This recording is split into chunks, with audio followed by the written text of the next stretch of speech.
That's one thing I always seem to forget. And I'm going to unmute Kris. So, hi, Kris. Hi. Good morning. Hey, Kris. Good morning. Good to see you all again. Yes. Yeah. We have even a little baby girl here. I saw. Beautiful. Yeah, her parents are like master manifestors already. And, but, we can always learn more, right?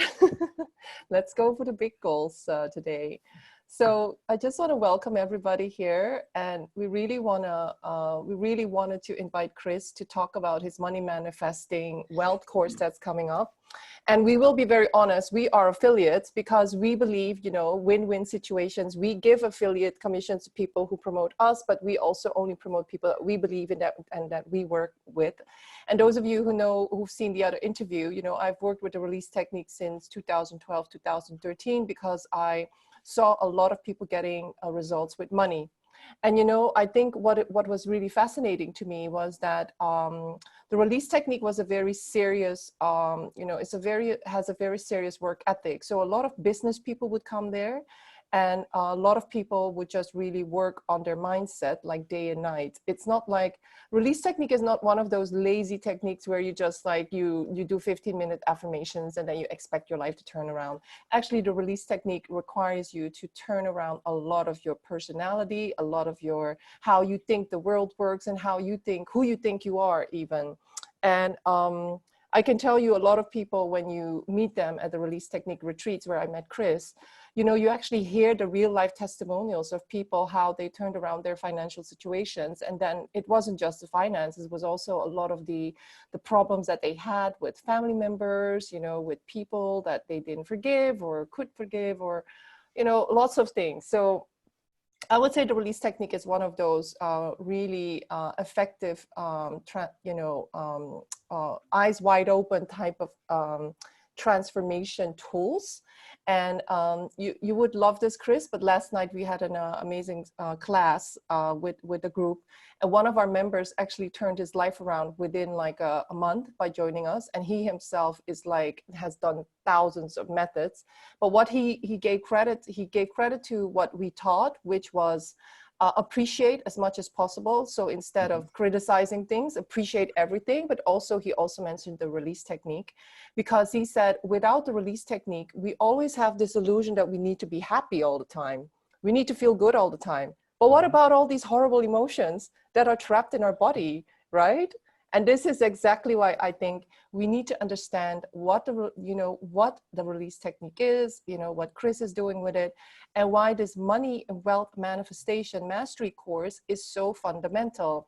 And I don't know about you, Ellen, but maybe you could explain, but I definitely can say that money, when I started the release technique, I literally had, I started my own business, and I would wake up, a panic about money. Because I think we cannot underestimate how much survival, our fight, flight, freeze response is connected to money and survival. I don't know what it is for you, Ellen. What is money sometimes triggering for you? Yeah, I don't really have that big of an issue with money, to be honest. But what I like about the release technique is the word imperturbability, which is the word that really stuck to me. I think it was the first video I watched with Kris. Yeah. And I was like, yeah, that's what I want, to really just feel that, feel that you're okay with anything that happens. And that, of course, goes with money too, in every aspect of your life. If you really cling to something or have so much resistance to it, then yeah, that's where the real strength and power is. Yeah. Sorry? Yeah. That's where the real strength and power is. Yeah. In that ability to be imperturbable, not bothered by anything that goes on around you. But this is the most difficult thing to achieve with money, Kris, because all of us, equate money with survival.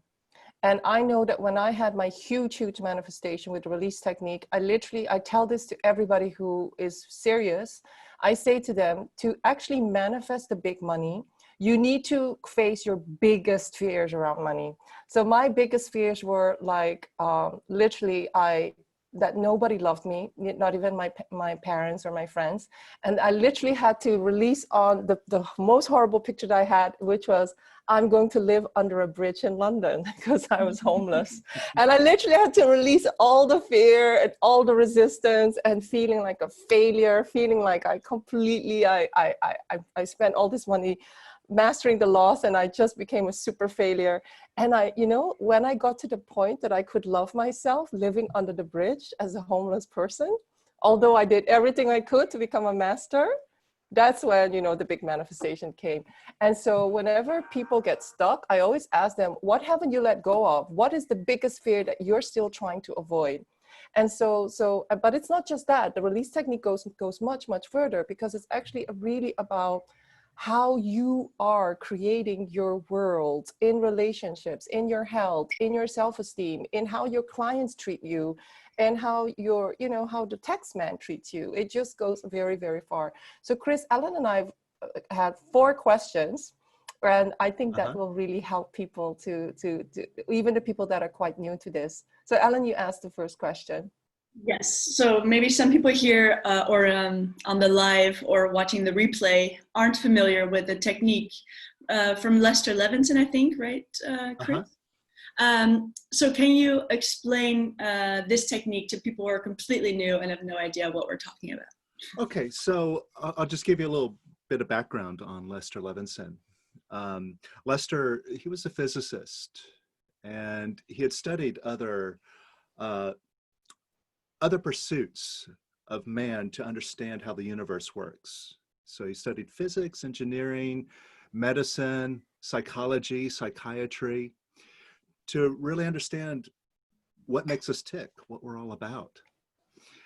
And he got to the place where he was middle age. He was like just 40 years old. And he got his second massive heart attack. And the doctors back then, this is back in the 1950s, they didn't have the technology to help him. They didn't have, heart bypass surgeries or anything like that. So they just said, hey, Lester, we're sorry to break it to you, but we estimate that you have about 2 weeks to live. And they literally sent him home to die. They said, we can't do anything for you. And the first thing that he did when he went home was he said to himself, Lester, you are stupid, stupid, stupid. You spent your entire life absorbing all of this knowledge, and you still don't have the answers. And here you are, all this work, and all you've accomplished is getting to the place where you're a dead man. So being a scientist, he said, well, this formula that I've been working on doesn't work. So let's start from scratch. He wiped the whole slate clean. And then he began examining his life. And what he found was that all the times in his life when he was sick, and coincidentally, all the times when his businesses are failing, because he was a serial entrepreneur. He started a number of businesses, and he would build them up, and then they would crash. So he had this tendency to make money, lose money, make money, lose money. All the times when he was losing, he was looking for validation, looking for love out there in the world. And also, that's when he was physically ill. And also when his relationships are bad. He saw all these things collide into these situations where he was looking for his happiness, his love out there. Now, conversely, all the times when he was prosperous, when everything was moving up and he was happy and his relationships were smooth and his body was healthy, all those times he noticed he wasn't looking for love. Instead, he was given it. He was just given it without any thought of what do I get out of it in return. And those were the times when he was thriving, doing his best. So he looked at himself and said, well, if I can let go of that looking for it out there, and if I can let go of, because the reason why I'm looking for it out there is because I have this non-loving feeling inside of me, this negativity, this heaviness, this darkness. And if I can just let that go So not only do I not have to feel it anymore, but I don't have to go looking, where is it? Where is my happiness? So asking himself that question led him to stumble upon this natural ability that we all have to let go. And we all can do this. We all have done this, to just let go. All of us have done this when life has gotten just too impossible. And we finally just said, there's nothing I can do. I can't fight this anymore. I give up. I just allow it to be as it is.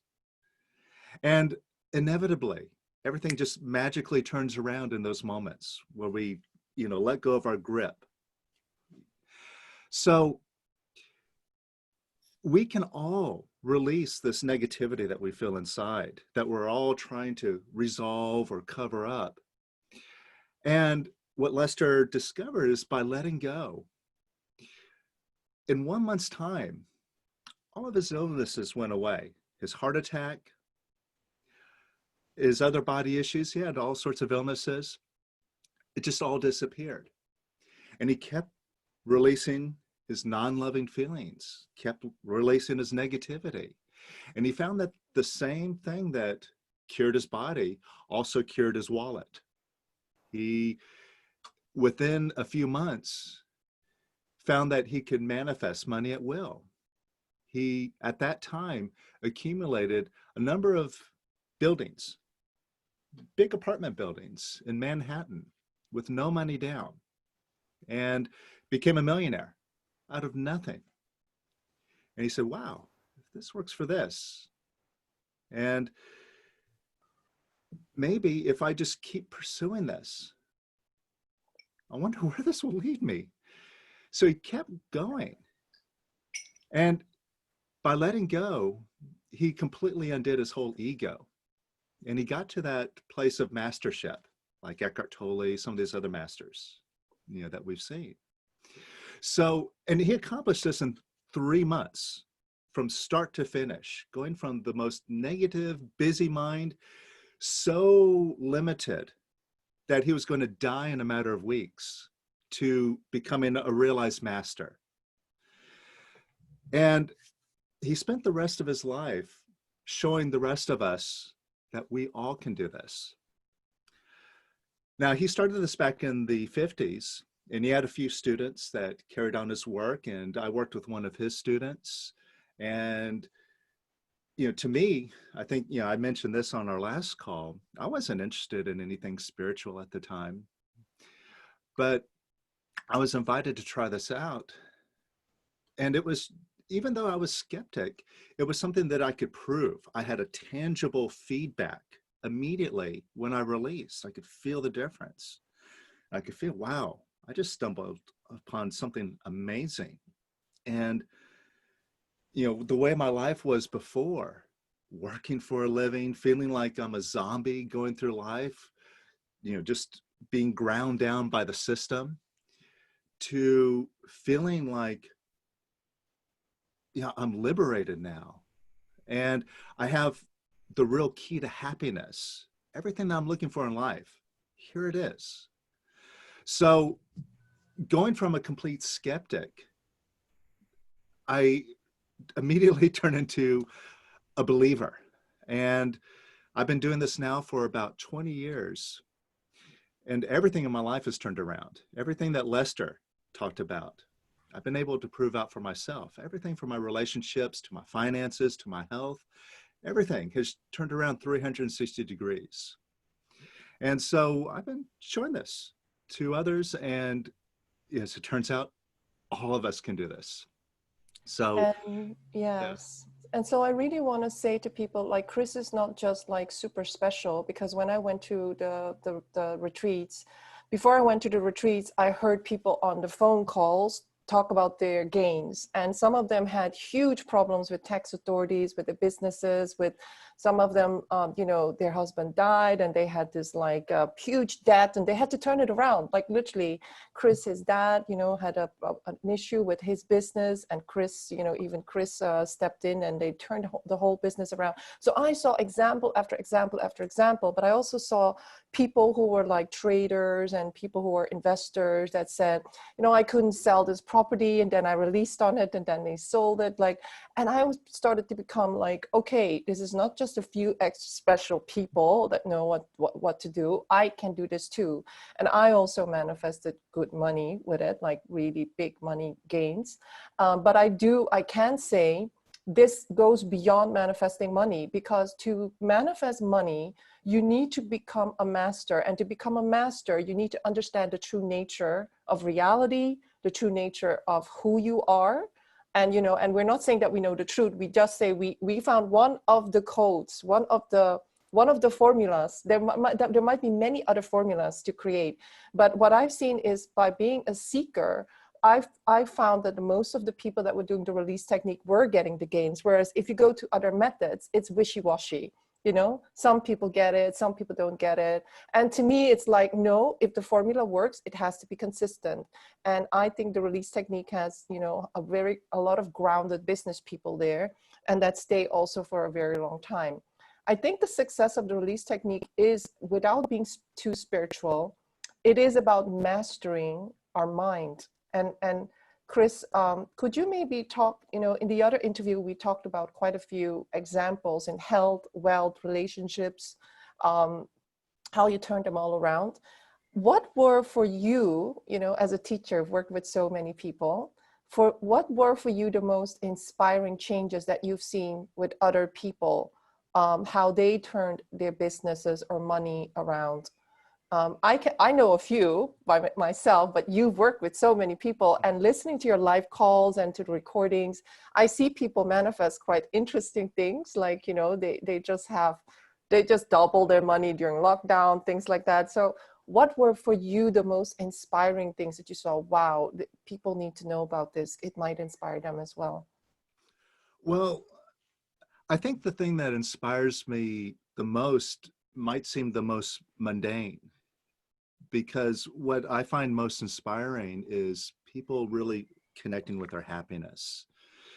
Because a lot of times we work so hard and we push ourselves, we grind it out, you know, to not only make a living, but, you know, to start creating something better for ourselves, and it becomes work and we exhaust ourselves.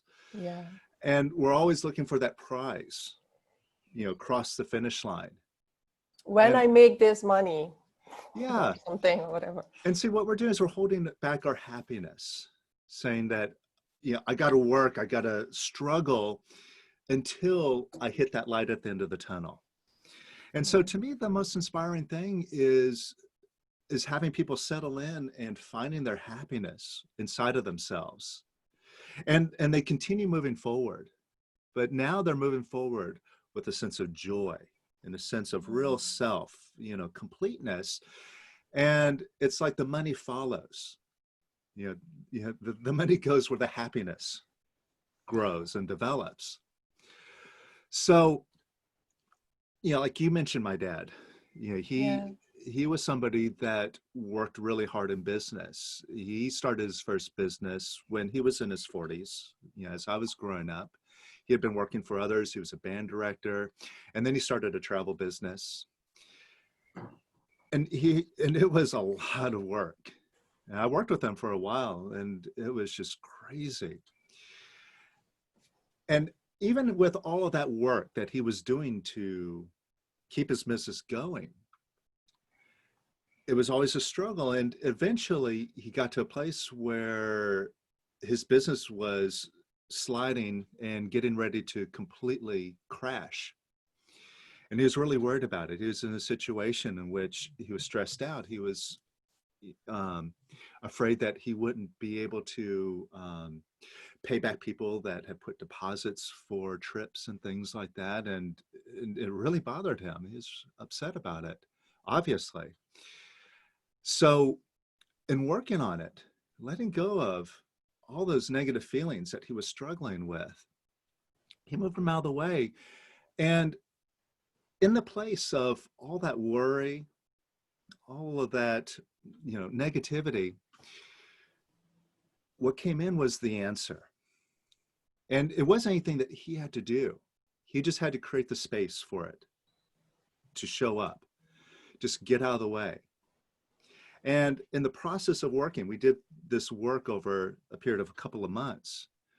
His whole business transformed just within those months. And he went from having his business, imminently on the brink of collapse to turning into his greatest year ever. And then the year after that was even better. That was the greatest year. And then the year after that was the greatest year. And it was just this uphill achievement that now he got to the place where, he built the business up, and then he decided, well, I want to let it go now. And he found, after looking for various buyers to come in and take over the business, and not finding it, he applied releasing to it, letting go of all of his thoughts about it, got that clarity. So the answer came in again, and somebody showed up. They gave him a beautiful offer that he couldn't even have dreamed of. It was the perfect thing for him. They gave him a ton of cash for the business. They took care of all the debts in the business, and they gave him an ongoing salary, a huge salary to keep, to keep in there during the transition, where, he didn't have to do much, just show up, still make money. And it was just the perfect win for him. Kris, did your dad have a goal? Because it feels like sometimes we need to release on a goal, because actually the goal is facilitating us to see all the attachment and aversions, all the negativity in trapped emotions that we actually have about a goal. Very often we have a goal maybe out of need and lack. And whereas you said the answer showed up, did your dad just have like a generic goal? I'm going to live this lifestyle, or I'm going to sell my business? Because it seems as if you were saying he let go of all the attachment and aversions, all the emotions, and then this real goal showed up. Was that what happened, or did something better show up? Or no, he set a specific goal in mind. Yeah. The thing is that there's no limitation. Yes. So as you know, when we work on goals, we leave them open-ended. But now he knew, like, when he wanted to sell his business, he knew what he wanted. Well, first he wanted to leave, free and clear. He didn't want to have any strings attached, any of the debts. So there were, there was that, and if he could just, let it go, and and have enough to retire on, so he didn't have to work again, he would have been happy. So he had that specific goal. He had a specific money amount, and that was the basis. So from there, he got something that was probably fivefold on top of what his initial goal was. Yeah. And your father's not the only person, because I met a lot of other teachers or people who were, volunteers, and they actually were loyal to the technique, because they said, I was at a financial disaster and I released on it. And then suddenly, like literally, it's always suddenly, like out of the blue, out of nowhere, this solution showed up, right? And this is really, I think, it's amazing when you do the release technique and you start to understand how people are manifesting things. It's very often not the way you think it will come, like your money. It's like suddenly it's something very different. Like you think it has to be this business, it has to be this sale. Actually, sometimes money can come out of a complete different angle. Are we creating money or our businesses, Kris? Is that what you believe it is, or do you have like another take on it? Well, in the Bible, they have the phrase, let go and let God. No, it's so hard though. Well, really, it's it's very difficult to explain. And really what this shows is that the mind can't understand it. And just like what you were saying is, when you really let go, it happens all of a sudden, out of the blue, like, wow, how did that happen? And sometimes in hindsight, you say, oh, of course it happened that way. But that's in hindsight, but you never could have guessed it before it happening. So to that phrase, let go and let God, really what that means is you got to let go of, number one, your mind. You got to let go of trying to understand it. Oh my gosh. And that is our biggest difficult obstacle. one. Yeah. Right? Yeah. And what's great about this method is that it's experiential. So you can experience what it is to let go of your mind and the value of that, what that really means. And you could see the results. And once you experience it, then you go, well, that obviously is true. And therefore, I don't have to trust my mind so much. This is the And thing, so a lot of that'll people trust encourage their you to mind. really say, wow, the mind really has no value to me. And now I can trust myself instead of having to rely on my thinking. And that's where you then get yourself out of the way, get your ego out of the way. And all sorts of masters have talked about this. Ramana Maharshi, he really spoke about this when he said, be not the doer. And he's touched upon this, this concept of letting go and letting God. See, it's not I that's doing it. It's the greater beingness that's handling it for me. So in a way, it's like you set the goal. You set your picture, your vision of what it is that you're going for. But the best way to accomplish it is to not be the doer yourself. And the best way to describe what this is like is it's just like watching a movie play out in front of you. You're just the spectator. And sometimes you watch your body take actions. It's doing things. You're watching yourself speak. But it's like, the words that are coming out of your mouth. I'm trying to avoid sounding like Chris Tucker. Do you understand the words that are coming out of my mouth? So you're listening to these words coming out of your mouth, and it's like, wow, where'd that come from? And you're listening to it like, like the other one's listening to it going, hey, wow, that sounds like good advice. I think I'll take that advice. And you get the sense that it's something pure, something that's beyond you, just flowing through you. And that's the way that all the manifestations work. That's the experience of it. I love it. So the next question, if everything is our picture and shows our level of consciousness, then why is it so difficult to change our reality? And an example, why are vision boards and affirmations not enough? Yeah, why not, Chris? Come on. Well, I mean, it does work. The problem is that we have a lot of thinking going on, right?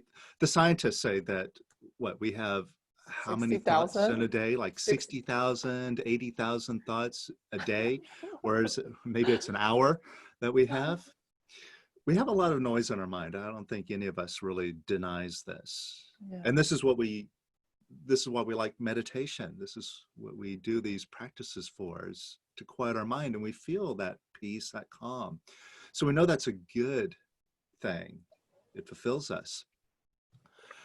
But when it comes to manifestation and like the law of attraction, you see, you got all these concepts in your mind, beliefs, the way that you see the world. And this view is affected by everything that's happened to you, everything you've gone through in life. And the way that the mind works is it's just a recording machine. It records everything that you go through, and then it repeats it all back to you. It's very limited. Verbatim. It's very limited, the mind. Yeah. So you have all this noise in here that's kind of just like a jumbled vision. And then you try to focus this vision onto a clear thing that you want to create. But you got all this other noise. It's like static interference. And that's why when you do the law of attraction, do a vision board, sometimes it works, sometimes it doesn't. It's not reliable, or it doesn't work at all. So really, the way that I describe it, it's like if you have an illness, like cancer, something that's really deep-seated in you, it's like trying to put a Band-Aid on top of it, hoping that that'll fix it. Yeah. You got to go deeper than that. And as it applies to the mind, with all this noise that's going on through it, what you have to do if you really want to do it reliably and do it purely and beyond whatever you think, beyond the limits that you have, that you can see, you got to empty out that mind, clean it up. And that's the focus that we go for, is to quiet that mind. And that's why imperturbability, when we look at that as the goal, that's our purpose. It's such a strong goal, because to be imperturbable, you can't be reactive. You can't be confused. You can't have all this noise. Being imperturbable ultimately is being present, being completely grounded and conscious in this now moment. And And you I can't be think, thinking yeah. to do that. I think some of us here, you know, a lot of people here will have been doing lots of meditation work, lots of other personal transformation work. We all realize that when our mind isn't in chatter mode, we actually feel happiest and things just happen. We're just in the present moment. We're led by, you know, basically type of intuition, call it intuition or guidance. And you're just always at the right time at the right place. And I think the issue with money is because it is about, this is still in this world, a way of how we actually stay alive in terms of payment for goods and services, etc. It triggered so many like primal instincts in us that, you know, to actually, and I would say it really takes, it pays off to really investigate it, because there are many methods that you can try, but I found that this is one that you can do with eyes wide open. You don't have to wake up at 4 a.m. and do meditations. Of course, you can do that as well. But, you know, if you're working in your business during the day, you will have to have your eyes wide open, and you get triggered so much by what is going on in your business. And the release technique is something that, you know, when you master it as a skill, you can let go of all these emotions and thoughts while it is happening.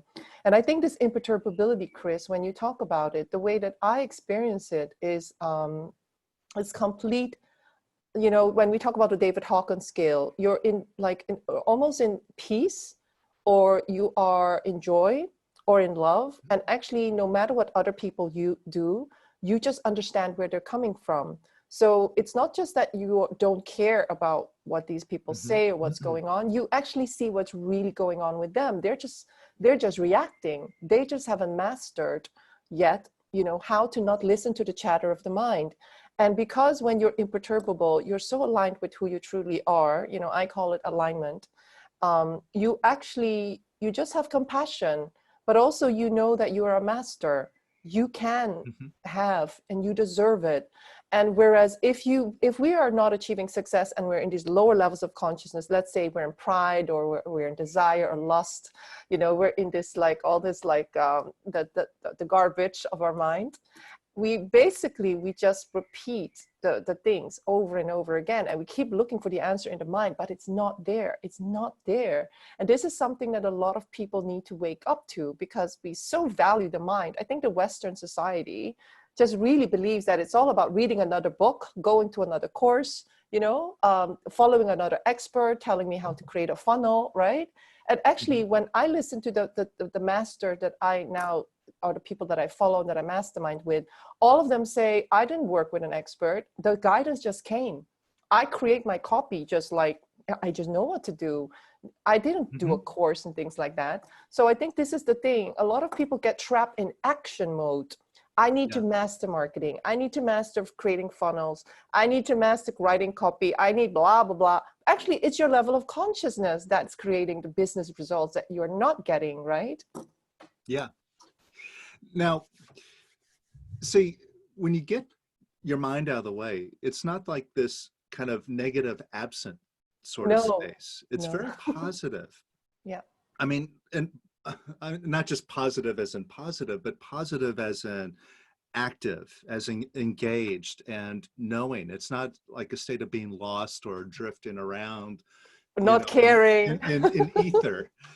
No, see, when you get your mind out of the way, something else comes in that just kind of comes and fills you up. Mhm. That it's very it's very concentrated and confident and assured. It's like you always know what to do. And this kind of shows the fallacy of the direction of like positive thinking, vision boards, NLP. You see, a lot of these, they're attempting to override the garbage, override the noise by focusing or implanting a positive picture on that noise. And it's saying that, well, you got to kind of put in something positive. And that's not true. Inside, you're already positive. You're unlimited. And you just get the noise out of the way, it shows up. So what happens is, yeah, you just know. You're not thinking about it, but you know. And what you're saying, this is what I've experienced before, because I've gone through all of these motions of learning about funnels, copywriting, how to do back-end stuff. And what I'm doing now, I'm probably doing the work of like 5 people at least. And everything is just like intuitive. It flows. I'm writing copy. I'm you know, managing. You enjoy it. You enjoy Yeah, it. It's not like I have to do it. yeah, and it's like a lot of work gets done, but I don't have to do a lot of work. Right? I got all the time in the world. I always feel at ease, but you know, lots of stuff is getting done. And it's like, wow, how did all that stuff get done? And I sit down and I, you know, I have an objective in mind, like I'm gonna, you know, write like an email broadcast. Instead of saying, I figure out, well, what am I going to say? What am I going to say? You know, how do I write this perfectly? It's just like, oh, I just write it. And it's like, I look at it, it's like, oh, that's perfect. Yeah. Yeah. So so that's the way that life becomes. You get to just witness it become easy. And it's just like all this creative energy flows through you and it manifests. Could you say something about our life purpose? Because a lot of people, you know, they have this job or this career that they're stuck in, and then they're really like so beating themselves up, and they beat up the job and they hate the career, they hate bosses, blah, blah, blah, blah, blah. Maybe even sometimes their dream, like their dream company.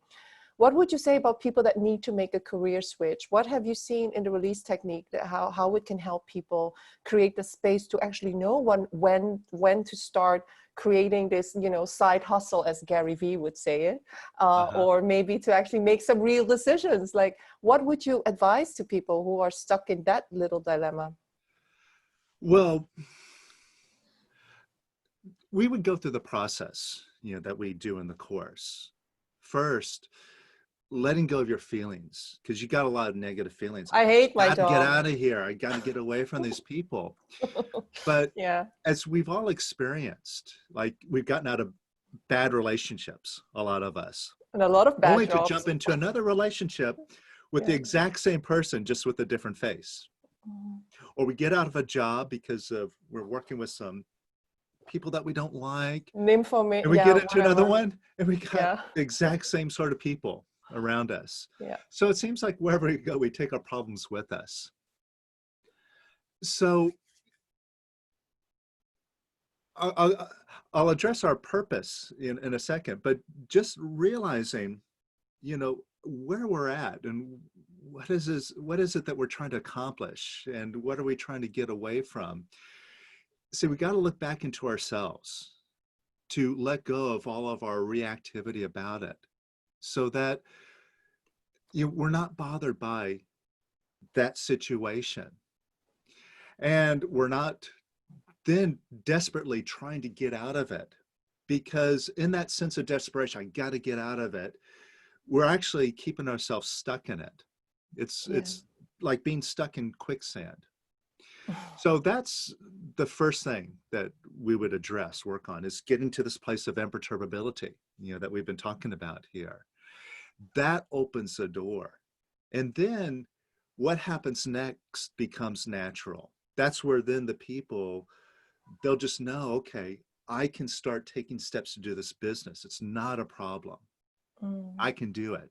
See, getting that out of the way, again, the answer shows up. It's just a sense of I can. And then you just step in, you take action, and it's like no big deal at that point. You see, if we don't get that stuff out of the way, then it's like this big drama, you know, like Gary Vee. It's like you gotta, you know, hustle and grind 18 hours a day, all that stuff. No, you don't. For some people it works until it doesn't work anymore, and they're like, Yeah, oh, well, no, I it just works, but it's no fun. It's no fun, no. No, not at all. But some people need a Gary Vee to kick their ass, to like wake Yeah. up, wake up, wake up. Yeah, yeah. Well, you know, he has his place. Yes. Yeah. So, and it's good to have a little bit of a kick in the pants. But if you really want, if you really want to have this be easy, you know, not have to struggle through it, not have to sacrifice in order to get there, then very quickly you can experience, you know, what the easy path is. Yeah. And that's what we show. And you know, when it does, when you see it, it doesn't take long. It's like all the light bulbs pop off. It's like, wow, that's it. And then that's when you start to realize what your real purpose is. Because in this path of doing it, it's a path of lightness, of happiness. It's a path of ease. And so you start to get curious. Well, what is that all about? This incredible joy and ease that I'm now experiencing. And then you want to pursue that more. And then that's where you start examining, like, who am I? And am I a master? The same as these other masters. But I think the biggest step is for people, and a lot of the people in our community, they already take responsibility. A lot of them have already manifested things. And it's sometimes just a few, you know, they're just looking for how can I tweak this mastery that I already have, and how can I go to the next level? Kris, you've worked with so many people, being one of the main mentors of the release technique and now with your own company. When people do follow the technique, why don't all of them get the big money? Because, and I know, because I follow you in your live streams and live coaching calls, you know, what is it that people are, what is blocking them for getting the big manifestations, so that people here, when they actually know, you know, they understand what they're doing? Because, you know, we really believe that we can create anything. And I really believe that too. So if you're not getting it, there's just one thing that you're not letting go of.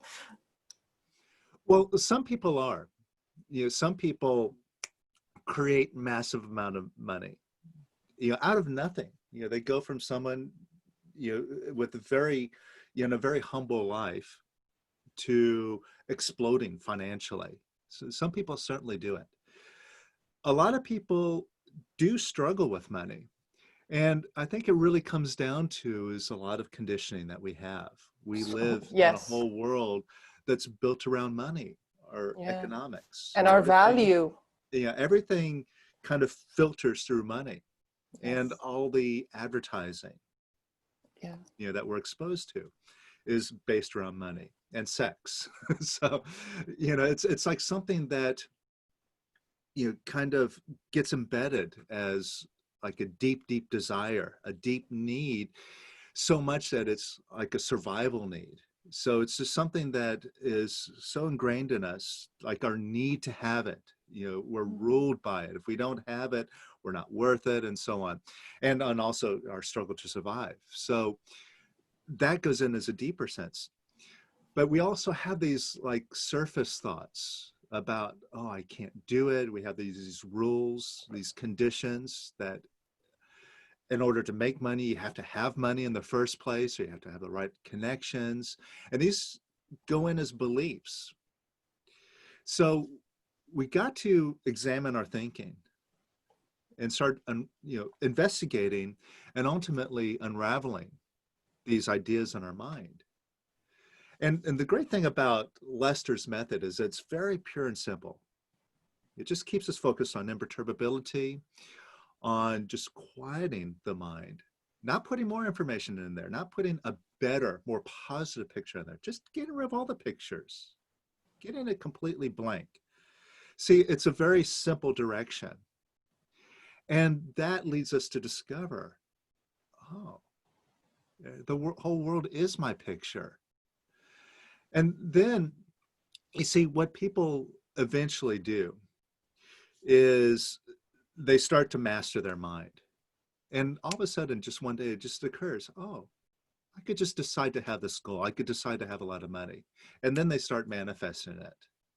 But until then, you know, we're subject to these rules that we've adopted in our mind about what I can do and what I can't do. And we got to undo that. I think a lot of us are conditioned to believe that these goals are subject to other people collaborating. The economy has to be the certain way. The market has to be this way, blah, blah, blah, blah, blah. And actually, they don't take responsibility of actually, you're creating everything. You're creating people not wanting to buy from you, wanting to buy from you, blah, blah, blah.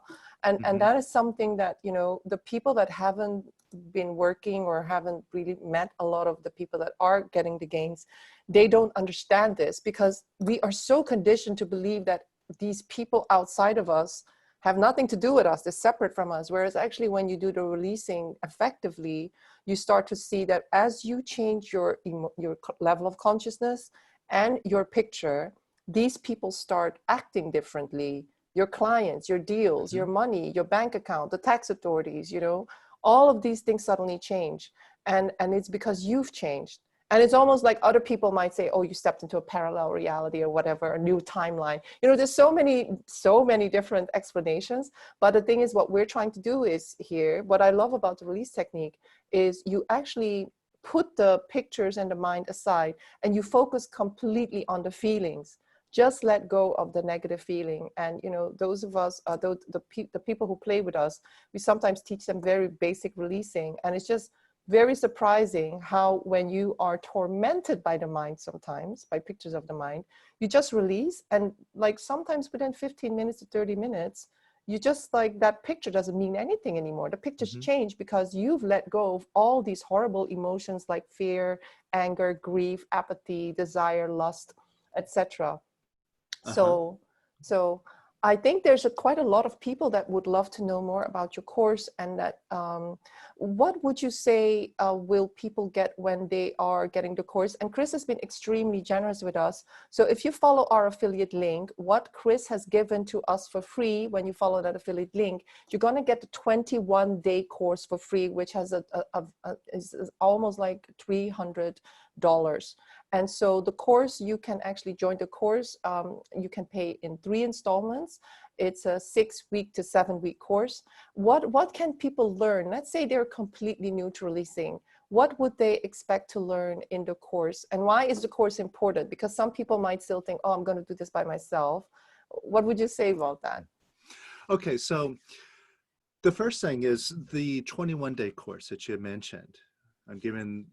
I'm including that for free, and that gives you all the groundwork, all the tools, the fundamentals of this work to understand your mind, understand the basic tools that we have to undo the mind, so you can practice it, and you have everything really that you need to go all the way right there in that course. So it's like the essential fundamental course that you're given. So those that have signed up, and by the way, over the past couple of weeks since our last interview together, I've had the pleasure of working with a number of people in your community, and I have to say they're outstanding people, all incredibly lovely, and they are really taking to this work like a duck to water, you know, really doing well with it, flying with it. So it's been a really great privilege. They want to be masters here. Yeah.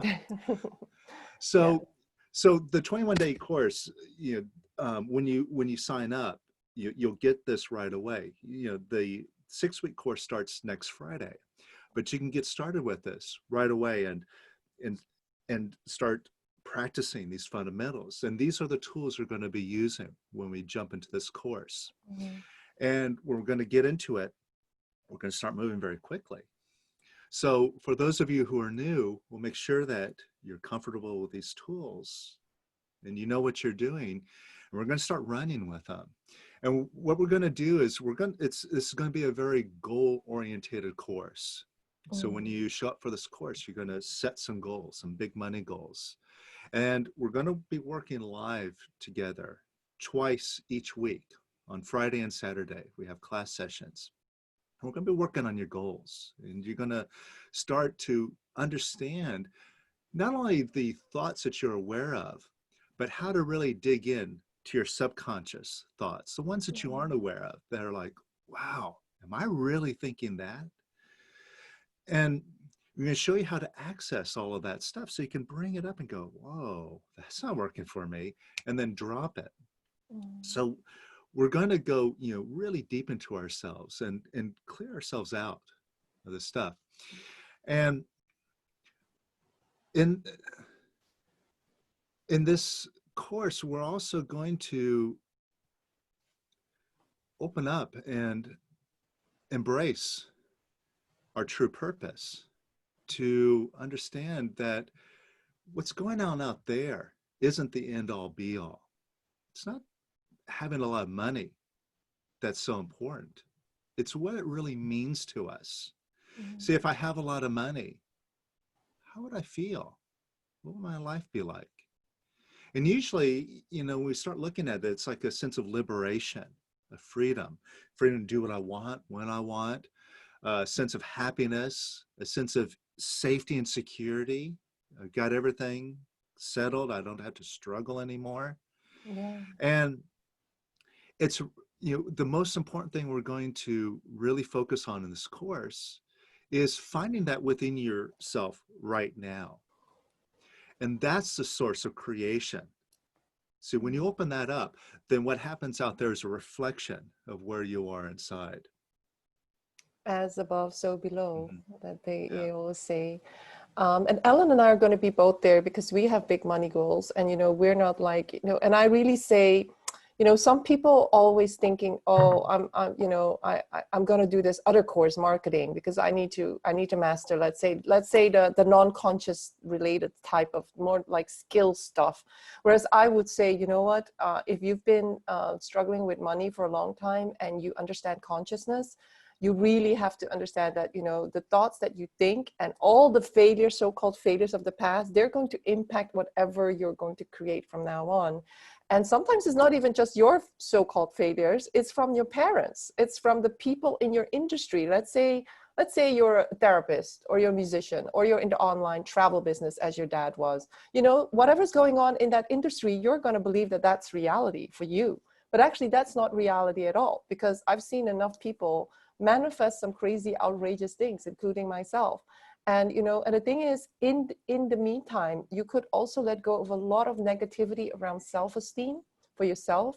And I think this is one of the biggest things that people don't talk about. It's called the Wealth and Money course, but actually you need to feel like a prosperous person. You need to feel worthy of, actually allowing in this amazing abundance into your life. And that's what people, and that is something that, it's worth a lot of money to actually get to that level. Kris, who is it not for? Because I know some people, they really like to do things like the easy way. They want a quick fix, and I know the release technique is not a quick fix, because whenever I was doing the release technique, I was releasing sometimes 4 to 5 hours a day. Yeah. So when you asked that question, it immediately popped into mind exactly what your answer was. And you had said it before. Yeah, this isn't for people that are looking for something for nothing, looking for some get rich quick thing. Because those are the ones that I've seen that have come around over the years that don't get anything out of it. Yeah. And they don't pursue it. They don't do the work. See, there are some of us that want someone to do it for us. And we don't want to examine ourselves. So, yeah, for those, it's not going to work. But the reason why, like the more business-minded people, do so well with this is because we understand the value of putting the work in, the value of investing in ourselves, and spending the time and the effort to do what's needed. And the great thing about this method is that you don't have to take it on faith. You do the work and you see the results. You get that instant feedback. So you see that it works. And some of us, now we want it to happen like that. You want it to be easy, want it to be fast. Yeah. And most of us, like, you know, when we're business minded, we understand that things might not be so fast. They could be, but they might not. The thing is that I don't care. If I have a determination to get to that goal, well, I'm going to get there no matter what, whatever it takes, right? And that's where, like, I've been with some, you know, really high-powered business people. One of my business mentors, her name is Laura Langermeyer. She's a big coach. She's worked with... Could be Tony. Huh? Did you work with Tony? Or? Well, yeah, I think so. I forget. She's one of those big names, and she was in The Secret, the movie, and she's a fabulous business person from start to finish. You know, about building your business, handling your taxes, your investments. You know, the whole picture. And her attitude has always been like, if you have a goal, it's like, go for the goal. Right? Even if you don't have the answer, just have the attitude of, I'm going for it. Whatever it takes, I'm going to figure out how to get there. Right? It's just that attitude of courageousness, whatever it takes. And that commitment to do it. And that's the same thing, like, you know, that is attractive about Gary Vee's message. It's that same, you know, whatever it takes sort of attitude. So what we do is, you know, we show you how to, you know, have that attitude and then make it easy, but that attitude is essential for it. So you got to take that responsibility and be willing to roll up your sleeves and do it for the long haul. Yeah. And that's where you find then it is fast. It is easy as long as you're willing for it not to be, if that makes sense. Well, I'm on your, you know, I'm in your relationship course and the 21-day course, and I can say every video that you have, you could do it on multiple people, multiple memories. And actually what you find is that you think you're doing it on this memory, but suddenly you go to something much deeper. And then you release all of that negativity that's surrounding, you know, that actually is affecting your present results. And it's like so freeing, but sometimes it can be quite difficult because we have to start digging, as we would say. And we do it with eyes wide open. So we're not expecting there to be a magic pill. You know, somebody does this hypnosis and we are just cleared of all this fear and trauma. No, we just have to do the digging. Like literally, if there was a hypnosis technique that made us all millionaires, wouldn't we have found that meditation already? That. Yeah. And I know some people, or somebody here was saying there was a subliminal YouTube video that made you program your subconscious mind. I said, please tell me when it works, you know, like, and of course we're still looking for a hack. But right now I think releasing your negativity while we are doing the work, while we are triggered in the moment, from moment to moment, I think that's pretty awesome. I just want to, yeah. Oh, I just want to say, what's really great about this work is that it's very practical. You see, okay, so we kind of know the field. We know that this isn't like a sprint, like a dash to the finish line. No. It could be a marathon. You know, we're willing to take this run. But the how-to here, the tools that we have are so simple. And it's just like having a step-by-step. Okay, just do these things and you'll get there. And then it's just a matter of applying it. And you get the immediate feedback. So even though, like you said, like you find that you gotta sometimes release 5 hours a day. Now it might seem like, oh, that's like 5 hours of work. But what you'll quickly discover is that by putting those 5 hours in, you're eliminating a lot of waste that's going on, a lot of spinning around, a lot of confusion, a lot Yeah. of self-doubt, a lot of beating Yes. yourself up. That takes all sorts of time Yeah. and get you to, not get the results that you want in Yes. your business. Yes. So you'll see that the work that you're doing here, even though it's work that you really have to commit yourself to do, it pays off. And Yeah. it pays off very, very quickly. Mhm. Yeah. Yeah. So I just want to say, so when people click on the link, you will be registered as one of the people that joined via us, and then you have to return to the Power of Quiet website where you can register for any of the courses that Kris runs. So the one that is coming up, it starts next Friday, and you will get the 21-day for free. So you can start logging in and start working, and you can even look in I think the Financial Wealth Workbook is already out now. I would say the investment that you make, if you need to pay it in installment, it's worth everything. I know a lot of different courses that you could buy that you wouldn't even think about, or a pair of shoes that you would buy for the same amount of money, and you would probably not get this type of clarity around what's possible. And I think what's great about the release technique is that, once you get into the community, you can actually get to know people that have been working with this for longer and who have been following Kris, from actually the release technique to actually following Kris to his own company. You get into a community of people who are really, really committed and who have a lot of experience. There'll Can be, I just add that people use this link to get that 21-day course for free. If you don't use the link, you won't get that access because then Kris can't see your email address. So I have the powerofquiet.com/CWC in the chat. yeah. Well, I'm giving that specifically to this community here of the Conscious World Club. So when you put in your email address, you'll be tagged, so so that you're affiliated with you. And then when I see that someone has ordered, then I know, oh, Conscious World Club, and then I'll manually include you into the 21-day course. Yeah. Yeah. Yeah. So is there somebody that has a very brilliant question? Betsabe raised her hand earlier, so I think Betsabe maybe has a question. If you meant to do that, Betsabe, you can ask your question if you like. 29 people. I don't know who's here. There's too many. Betsabe, do you want to type in your question, or do you want to be unmuted? Maybe it was an accident, or maybe she's Could be an accident.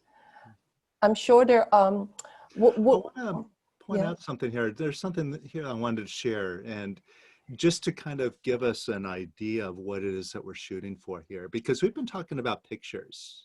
Yeah. About our consciousness of wealth and what it is that we're holding in mind, and creating a picture of our goal. And see, what we do is, as we move through this work, we go through a transition. So first we have this picture, we have our goals, we have a tangible idea, and we have this framework, these tools, so we can use our goal. So first you promote this picture. Okay, I'm gonna have $1 million, for example. That's my goal. And in our work here, what that goal is actually a tool, because we're going to use that goal to stir up all of your inner reactivity to have in it, all of your doubts, all of your I can'ts, all of your I gotta have it, and letting all that stuff go. Like I said, our real purpose here is to quiet the mind, empty it out completely. Now, here's what it's really like, because after you start quieting out your mind, it's not about having the pictures. It's about just being in this pure consciousness. And one of our great masters, I'm going to share this up on the screen. I don't know if this, how big I am, or if you could see this, but I'll go ahead and read this. Yes. See, one of our great masters, Yogananda, describes this state. Imagination is a very important factor in creative thought. But imagination has to be ripened into conviction. You can't do that without a strong will. But if you imagine something with all the power of your will, Your imagination will be converted into conviction. And when you can hold that conviction against all odds, it will come true. And his master, Master Yukteswar, used to say to him, if your will is strong, whatever you imagine will be created for you. It is a fact. So what he's describing here is it's just like a consciousness of I can, just all the time. And this is the way that Lester also described it, because you heard Lester's story about how he walked out of his apartment in New York City with no money in his pocket. Yes. Knowing that he's going to Los Angeles. That was his goal. There were no debit cards then also. There was no like Apple Pay and things like that. Didn't exist. Yeah. See, he decided, I'm going to take a vacation in Los Angeles from New York. And this is like back in the 50s.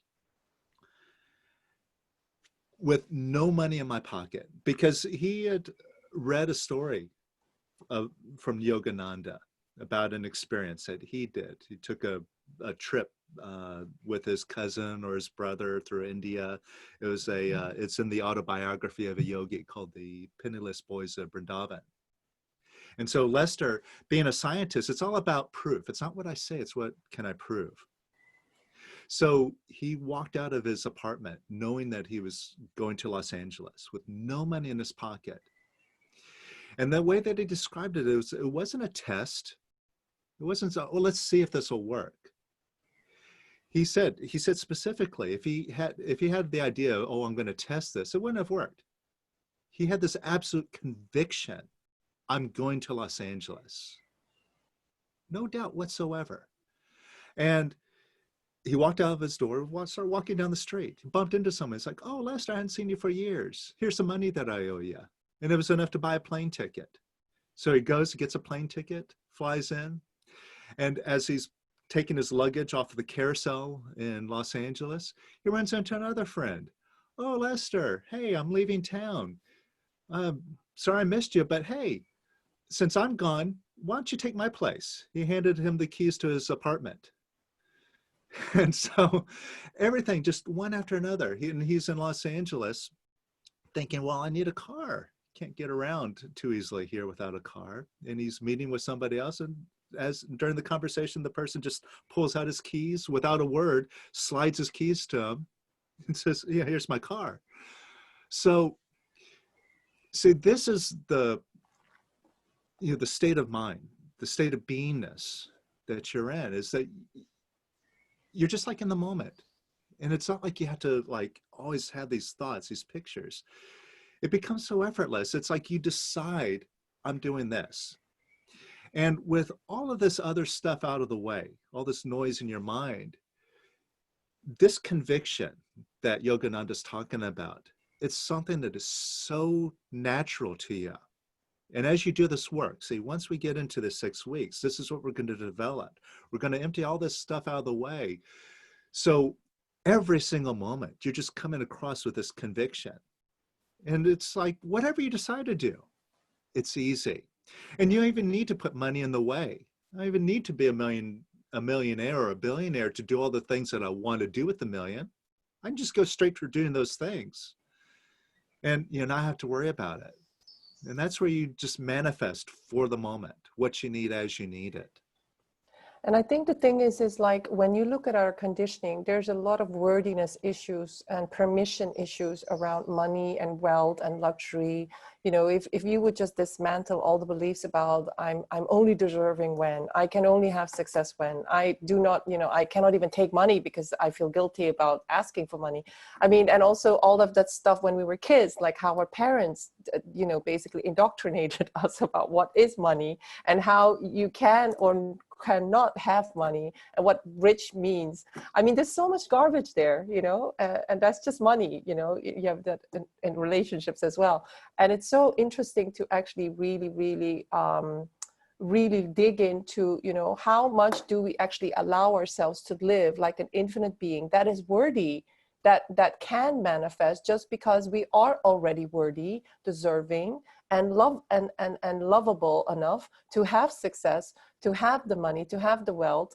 And that is, I think, another level where people need to overcome quite a lot of programming, a lot of programs. You know, like when we were doing the release technique, we needed sometimes to look at the programs. Like one of them could be, if I'm not perfect, I'll be killed. And another one would be, if I am perfect, I'll be killed. You know, so you can have all these people running around with programs in their mind. See, and that's why some of these programs, these beliefs are so compelling. Yeah. Yeah. So like what you mentioned, having this idea, like, yeah, I got to be perfect or else I'm going to die. Yeah. Now, some of us like listening here, it's like, that sounds a little extreme. But your I body don't really believes connect it. with that. But a lot of us can relate to really feeling under pressure. Like, I got to get it right. I got to get it perfect. Yes. And we don't understand why we're so wound up about it. Yeah. But deep down subconsciously, we have this feeling, this deep feeling that it's in our if stomach. I don't get it perfect, I'm going to die. And see, that's a very compelling feeling. And that's the way that our ego, which is something that is completely self-built, is now talking to us. Yeah. You see, the way my teacher put it, this is a great little analogy here. It's like, if I'm a jelly bean salesman, and if I could convince you that if you didn't eat my jelly beans, you would die, I'd be a pretty effective salesman, right? And it's that sort of thing that has us really stuck in these beliefs. And at the core of it, we're running away from that awful experience of, oh my God, I could die. And it really is just a feeling.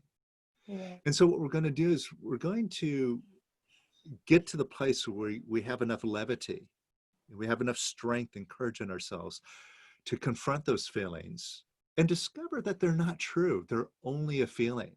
They're not true at all. And once we release them, it's like lifting a veil upon ourselves. And what was once a lot of effort, a lot of struggle, turns out to be the easiest thing.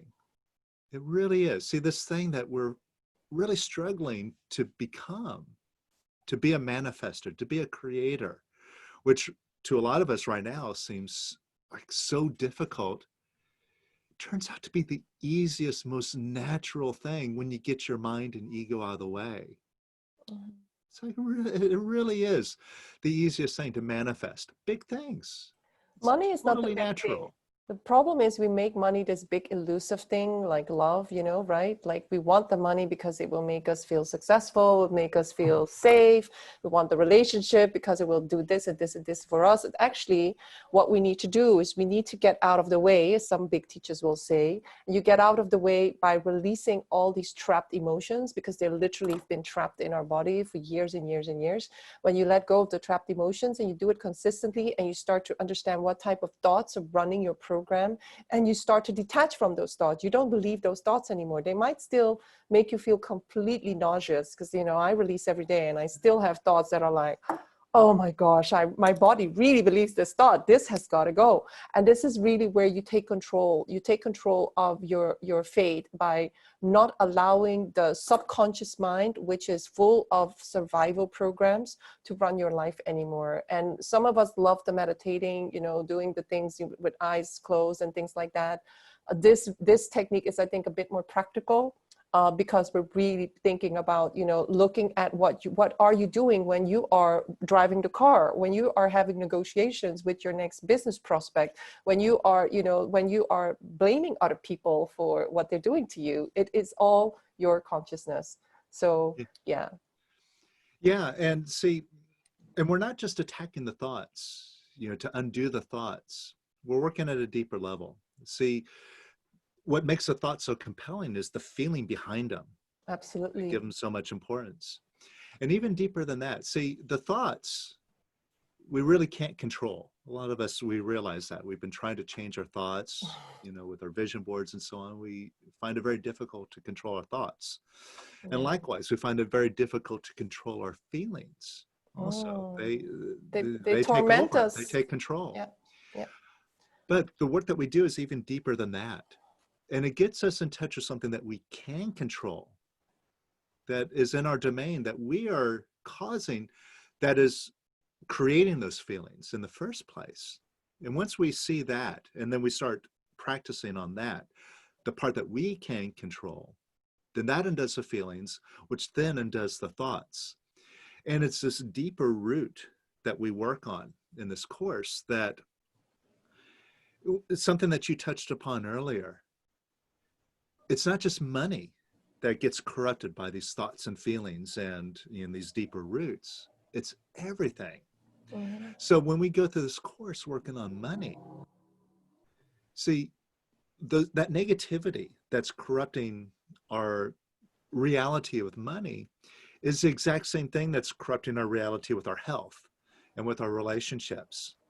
And so when we do this work, what we all inevitably discover is by working on one thing, other things in our life starts turning around without us even addressing it directly, because we're working at a level that's affecting everything.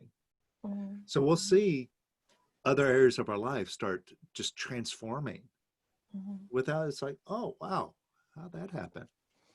I'm just going to be very realistic about, because I mentioned 5 hours, and I can tell people I invested the 5 hours because I had releasing partners. We were all entrepreneurs, and we knew if we change our consciousness, we can go anywhere with our businesses. And sometimes we would even manifest money that had nothing to do with the businesses. The big money would come from outside of our businesses. So you just never know what's going to happen. But Kris, what would realistically be the time investment of somebody who's very busy here? You know, they really love doing the work. You know, some of them wake up at 5 a.m. and start meditating. What would you say is a beginner's level type of time investment to get the results? I would say start with an hour a day.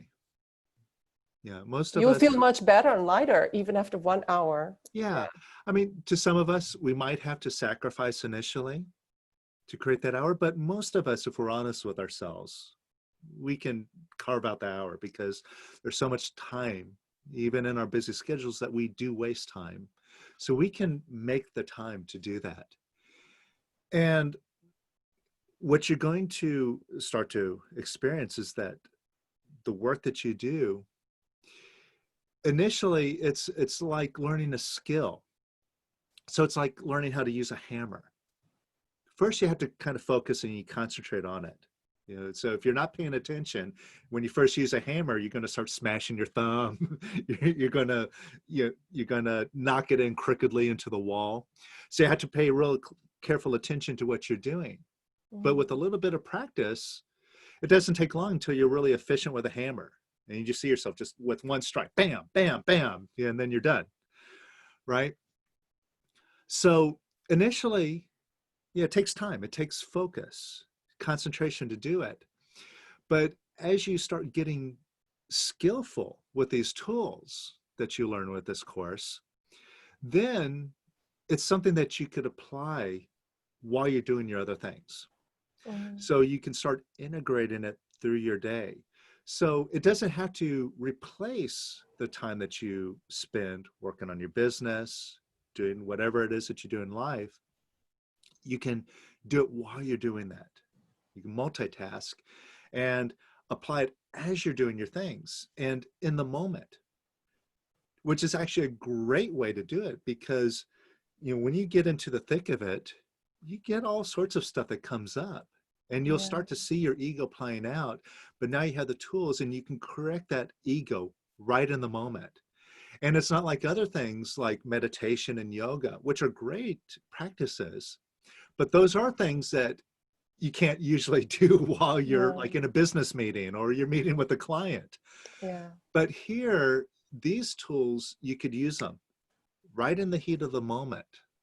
You know, when you're working, when you're talking with somebody, you could be releasing it. They don't know what you're doing, but you're seeing the imbalance and you're working on it right there.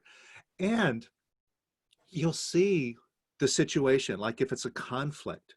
Yeah, let go of like disapproving right of face, this person. You can release right on the spot, and you'll see it turn around right there in the moment. And then that's when you can realize, oh, I can apply it now.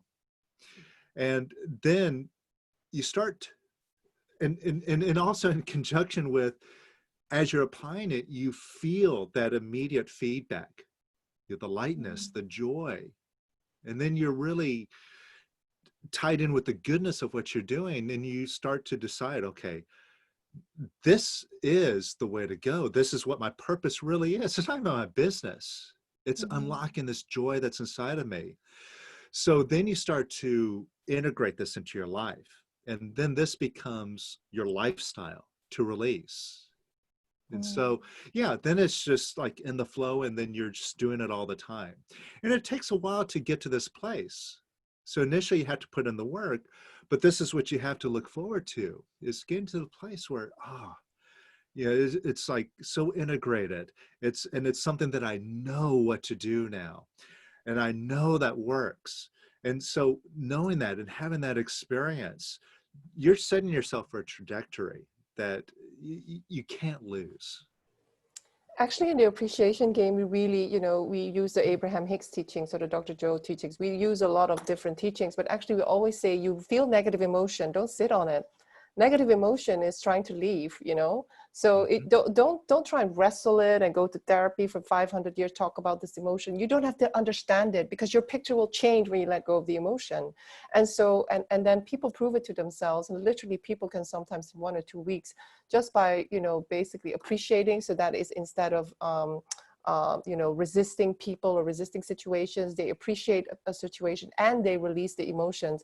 They see things turn around. But I think when we want to master things like money, we have so many specific programs around money because of this world that we live in, that it pays off. I would say it pays off. If you're struggling with money or you have really big money goals, I would invest, working with this. Of course, you can buy the course and not do anything with it, but then, it's just going to be like anything else. You're not going to see the results. Yeah. And well, that's a great thing about doing the live course, is because we're so engaged and there's so much content, not only the live classes, but each week I do guided releasing videos that go into your members area. You get this library of all these tools, not only, of our live work together, but things that now, through video, I kind of take you by the hand and I'll walk you through some processes or through some important exercises. Or we do like meditations together in these. So you follow along. And you also, like you mentioned earlier, you have a releasing partner that you work with. So it's all in real time. You're working on it and you're moving forward, you're seeing it. And you're building yourself up, and you're giving yourself enough momentum now to overcome your mind. So now when your mind starts up with you, you don't get fooled by it. You don't get swept away by it. You can just catch it, and you know what to do about it. And so then you really start to be self-sufficient about it. So, this working together really builds up a lot of momentum and a lot of, kind of self-mastery over this whole topic. Yeah. Realistically, what would you say if people really have big money goals? I think big money goals, a lot of people here are business owners. They want to have certain milestones, right? Would you say expect results maybe when you have let go of wanting this goal to happen, when you let go of the neediness, or you are actually imperturbable? Or would you say, well, expect some shifts here and there, maybe even while we're in the course? Or does it depend from individual to individual? Well, I mean, it depends on individual to individual. Number one, on our willingness to go within ourselves. We're going to make it easy for you to do that, but ultimately it's up to you. It's like, like they say, you can lead a horse to water, but you can't make him drink. Yes. So we're going to show you everything that Lester showed us and show exactly how to do it. But ultimately it's up to you. And that's where, it's up to the individual. Where some people do it, some people don't. It's totally up to them. I forgot the rest of the point. You had another part of the question. I just wanted to say, because I was thinking in my mind, I went back to all the retreats that I attended where you were. And I would say that when I see people get results, or when I got results, it's when I was imperturbable, meaning I just really understood that the purpose of my life was not about getting these goals. It was about being at peace. being at complete peace and trust with life and whatever it would throw at me, even if I became homeless and nobody loved me anymore, and I would still love myself, you know? So I think if you can get there, you can have any goal you want, because because the lacking energy is no longer creating the lack in your life. When you are at peace with everything that is, you can love everything that is, and you love yourself, even if you're a so-called failure, even though you do 500 hours of releasing, when you can love yourself that much, you know, It happens like that. It happens. And I think Yeah. this is the thing. You could say the release technique is actually a hack to love yourself no matter what. Because a lot of the time we are programmed to love ourselves only if. I'm working so hard. I need to get this goal. I need to manifest this. Because look at them. I need to manifest and I can't love myself. No, love yourself even if you don't manifest the goal, and see how quick things happen. Yeah. Yeah. And I remember the other part of that point was the time frame. When can you expect to see results? Realistically, no matter where you are, whether you're just beginning or, you know, if you're experienced in this sort of work, when you set a goal, even a big goal, realistically, I set an expectation of a couple of weeks. If you apply this, no matter where you are, you can get yourself in the position where you can create that in weeks. That's how fast this work digs in to root out this negativity. And like I said, it's ultimately up to you. You have to be willing to let go of some very key things. And one of them, you were just talking about here, it's this desire for having the goal. See, that's one of the things that trips us up a lot. I'm releasing to get the goal. I'm releasing to get the goal. I'm not releasing to be who I really am. No, the goal is more important than who I am. And see, it's this idea that we have that I can only be happy if I got a lot of money. You know, it's like a measure of success. I gotta have it. And see, that's where my happiness is. But when you say that, you're putting it off in the future, because I'm going to be happy when ... And so you are here now in this present moment, picturing your happiness being off somewhere in the future. Yes. And that's where you create it. You're pushing it off into the future. So that's the number one thing for us to really get a grip on, is to be into this place of imperturbability where I can be happy even if I'm just living in a van down by the river. I could be just as happy in that situation as, you know, if I'm a multimillionaire. And we can genuinely say that, then that's when we conquer this problem with wanting, which is just a picture of lack that we're holding in mind. We erase that picture. That's where the door to abundance opens. And this thing, and it's really amazing that you came up with Yogananda, because that abundance is to be a master and knowing that you can have, do, and be everything. But before we can really feel that, embody it, we need to clear up quite a lot of junk programs in our beingness. And to that end, what's really great about, you know, especially us in this community here that have big goals, you see, a master, all these masters, they've demonstrated quote unquote miracles, like Jesus walking on water, or manifesting, you know, bread and fish, multiplying it, and even getting killed and coming back in 3 days.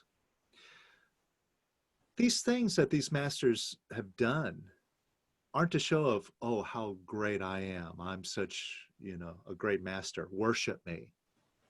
No, that's not what their message was. It's to demonstrate, hey, this reality isn't so real. Look at what I'm doing. You can do this too. And so their demonstration of it shows what we're all capable of. And if we are not capable of that, then we're no master.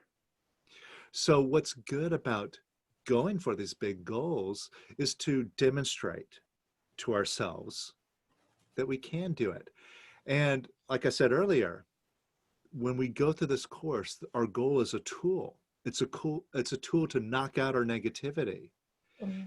So what we are here to prove is to demonstrate we are a master, to demonstrate the million, not because it's a million that's so important. It's because we don't have those limitations. We don't have those negative blocks.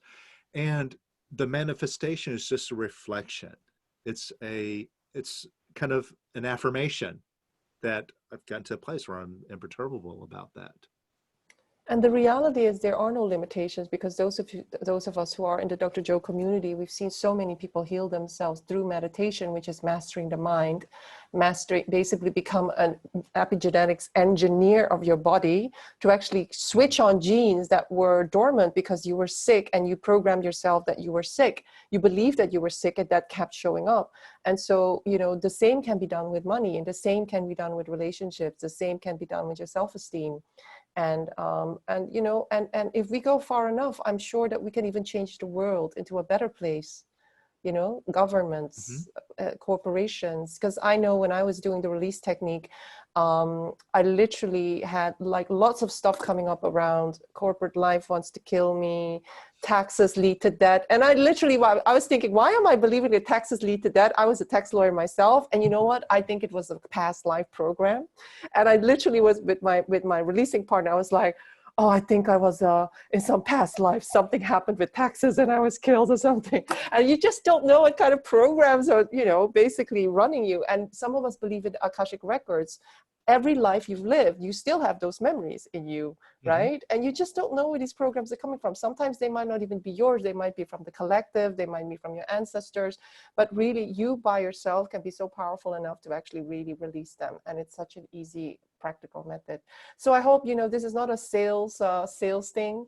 I just really want to promote things that have benefited me.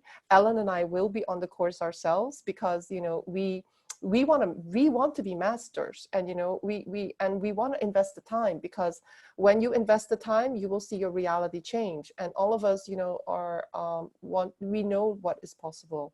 So Ellen, do you question? I think I missed it because I've been messaging with a lot of people who have questions about the course. But one question is, I think you answered it, but I didn't hear it. How much time does it cost people about a week, per week? Per week. In this course itself? Yeah. Okay, well, if you just show up to the live classes, so we do 2 classes each week. They're 2 hours on Friday and 2 hours on Saturday in the evenings here in Europe. And if you're in the States, it'll be like morning, early afternoon for you. And if you miss a class, all those go into your library and they'll be permanently there. So they'll always be there for you if you miss something or you want to go back and do it. So, there's that time, to show up and do the live classes. Plus, each week, I do these guided videos. I do 2 of those. They're about an hour each. So that's the content in it. And then you have this workbook, and I give you assignments, and you have a partner to work on. And like I said before, I recommend spending an hour each day working on these assignments, doing the work. So that's the recommendation. It's not an absolute rule. There's plenty of people that have been on the courses, and they're like me. I'm kind of a lazy person, always have been, that they don't do the homework assignments, but they show up on the class, they follow along with the guided work. They just kind of sit back and they just listen and release along as I guide, and they get lots of benefit out of it. So, even those that are slackers, but are still paying attention and doing it and doing the minimal, they get a huge shift out of it. But what you'll discover is that the more you apply yourself, the more you do it, the more it works. So I would say, show up on the classes. So that is like a 6-hour commitment between the classes and the other guided stuff. Spend an hour, if you can, each day doing the work. And part of it you can do in relation to, while you're watching the classes and stuff. do that, and you're going to see it, and it's going to show you like what a difference it can make, and then you're going to start wanting to do it more and more and more. Yeah, but that's generally the idea. Yeah. All the slackers are happy. Yes.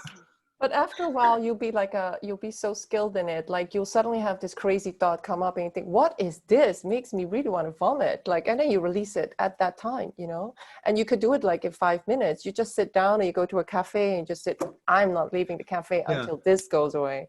Yeah. So. Well, you know, see, and one of the things that like some of the members here have experienced, have already signed up and have started with the 21-day course, is sometimes you will get stuck. You know, something will come up and you're like, oh, or you'll be kind of like feeling like, I'm not sure if I'm doing this right. And, you know, some of them have messaged me and we've worked together. And they said, oh, you're going to do one-on-one time. Do I need to pay extra for that? And I'm like, no, don't worry about that. Because the way that this works is like, you know, if you get stuck or you have, you know, a question, you feel like you're off on it, you know, when we work together, you know, it's not like therapy or something, you know, where like you need to rely on me or, you know, or something that's complicated that takes time to kind of work out. These principles are so direct and so simple that, you know, every time, you know, someone gets stuck and they need help and work together, it's like a matter of 10 or 15 minutes. We just start releasing, we start applying the tools, and no matter who you are, where you are, you experience it. It's like, oh, like the light bulb goes off, and now you see, oh, this is what it is. This is what I need to do. Oh, okay. And then I let them go, and they're off doing it, and that's it. So, you know, it's something that you develop the tools. You don't have to rely on me. There's no dependency here. And so, you know, it's when we interact, it's like a matter of just kind of realizing, oh, this is what it's been all along. Oh, this is easy. And then you get it, and then you start developing it and working at it. So yeah, and it becomes yours. And then you have this tool, and now you have like really the whole path to take yourself all the way to being a master. Mm-hmm. Thank you so much, Kris. So somebody's asking, can we do one practice today on releasing on one subject? Do you have inspiration, Kris, for like one guided release? Or maybe there's somebody brave enough that wants to release on you, that wants to have a release live? Mm-hmm. Is there somebody brave enough? Can you raise your hand? Jenna asked it first. I don't know if she wants that. So we're going to record this. So I don't want to hear anybody say, I don't want this to be, like literally, we're not going to cut it and edit it. So if you are happy for us to record this and you will be one somebody will release with, raise your hand or put it down in the chat. So we don't see anybody, right?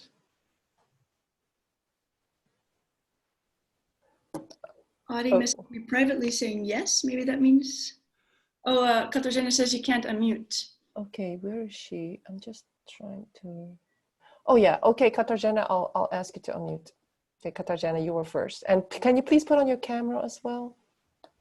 I'm trying to unmute you. Yes, can you also put your camera on, Katarzyna? Oh, sorry, I cannot put my camera because, well, the internet is as it is. So it you know, I may turn off in any moment. Well, now I can feel my heart, you know, beating because I didn't expect that. But yeah, that's the opportunity, definitely. Okay, yeah, that's... Hi, Katarzyna. Hello, Kris. Yeah, I'm so happy to be here. I was last week or 2 weeks ago with you online, and I wasn't brave enough then to raise my hand, but it was extremely, I would say, what to call that, intense to be with all the people who are in that practice.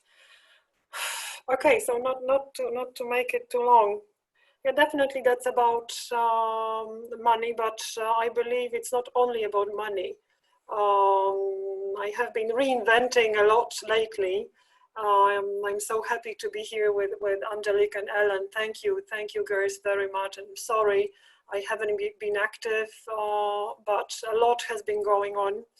I have come back to the project that I began almost a year ago, but now it's completely different, and it simply is unfolding itself. But of course there are some issues, and there is that fear of not collecting enough money to pay for the website and all of that. Mm-hmm. So it's about the project.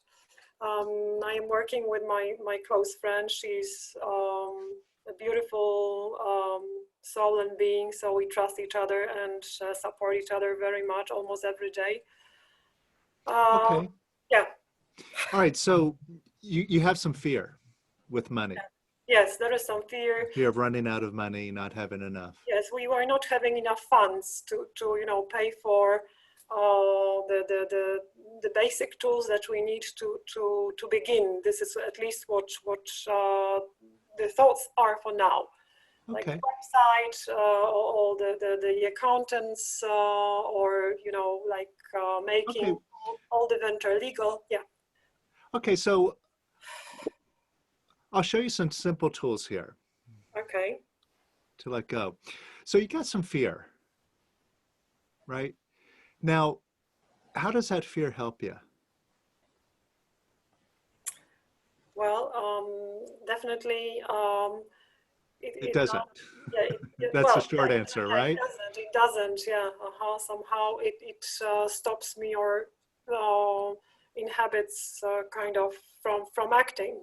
And notice, out of this fear, you got all these thoughts, what you were just describing right now. Yeah. It prevents you from acting. It gets you to second guess yourself, wondering, well, what do I do? How do I navigate this? Right? Yeah. And those thoughts aren't helping you. It's like a tangled web. Yeah. But put your attention back on that fear. And notice you haven't run out of money in this moment, right? Yeah. Right. So there's no problem right now. There's no situation to warrant the fear, but you got that fear anyway. Yeah. And the fear is just a feeling. Exactly. And this fear keeps coming up again and again, and not just with money. It comes up attached to all sorts of things. Yeah. Now, we've established that the fear doesn't help you. And what I can do is show you how to get rid of the fear if you'd be interested in getting rid of it. Would you? Thank you. Right. I'm ready. Okay. So get in touch with that fear right now. Okay. And on a scale of 0 to 10, 10 being the most fearful and 0 being the least fearful, where are you? Around 7. Yeah, Okay. I did some releasing today in the morning. Kind of my own practice, but still, Yeah. because I am here today, I didn't really expect to be here. Yeah, so it's around 7. Yeah. Now notice, when the fear comes up, typically you don't like the fear, right? Yeah, definitely. Oh gosh, fear, get out of here. Go away, please. Yeah. So for lack of better words, when the fear comes up, your reaction is to say no to the fear. Yes. Right? Now, when you say no to the fear, does that make the fear go away? Yeah, it's the opposite. No, it makes it stronger, right? So saying no doesn't work, and that's something that you're doing. And if it doesn't work, therefore we got to do something completely different. Would you be willing to do something radically different? Yes, welcoming the fear, right? Yeah, but look, it's very, very simple. So you see, you have fear. It's at a 7, Yes. right? Yeah. So how did you identify that fear? You're looking at it. So look at that fear. Look at that 7. Yes, I can. Yeah, it's. I always feel that those emotions very physically. So it's like solar plexus. Yeah. Okay. Okay. All right. Yeah. Just look at it. Yeah. It's at a 7. Now, you see, say no doesn't work. So instead, look at that fear and say yes to it. That's it. That's simple. Just say yes to the fear. Yeah, I'm saying yes to the fear. Yes. Right? And say yes to the fear a little bit more. Yes. And say yes to the fear a little bit more. Yes. And say yes to the fear a little bit more. Yes. And say yes to it a little bit more. Yes. And say yes to the fear even more. Yes. And even more. Oh, yes. Okay. Now measure yourself again. Did you move? Yeah, definitely. Something What number are you at now? around 4. Okay, good. So you went from a 7 to a 4 Yes. just by saying yes. Exactly. See how simple that is? Yeah, Just it 3 is. simple letters. Why yes? And sometimes, see, we make it so complicated. Oh, I got to accept it. I got to acknowledge it. It's like, no, just Yeah. keep it simple. Say yes to it. That's it. And you see how immediate that is. Now you went from a 7 to a 4. So you got some movement going. You let some of the fear go. Definitely. Now, let go of pushing down on the rest of that fear. You see, you've been holding it down. When that's saying no, you've been trying to keep it managed, Yep. right? So let go of holding down on the rest of the fear. Let it come up. And open up an imaginary window or door right in front of you. And imagine this fear just coming up and going right on out that door. Right? Just allow it to arise and allow it to leave. Okay. Yes. Right? It is flowing. It is kind You of feel it leaving? Good. releasing. Yes. Yeah. Through the jaws and head, basically. Uh-huh. And just get out of the way. Let it leave some more. It's just Okay. energy coming up to leave. Yes. Yes. Right? And let go of suppressing it. Let go of holding it down. Just let it come up. And watch it pass through. And watch it pass through some more. Yes. And some more. And some more. Yes. And even more.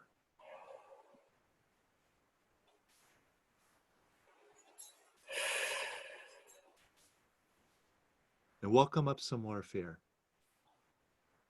And let it go.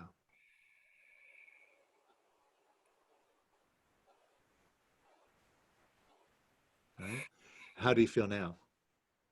Where are you on a scale of 0 to 10? Much different. It's around maybe 2. Okay, good. Now can you welcome up the rest of it? All of it. Yeah. Now Just let it come up and let it all leave. some kind of idea has appeared that it's a bit stupid of doing that in front of everybody, but it's only a kind of thought. Okay. Let go of that lacking feeling. Yes. It's just the same as the fear. Just welcome Yes. it up and let it leave. That's why I'm sharing that. Mm-hmm. I'm surrendering simply. Yes. And let that fear go.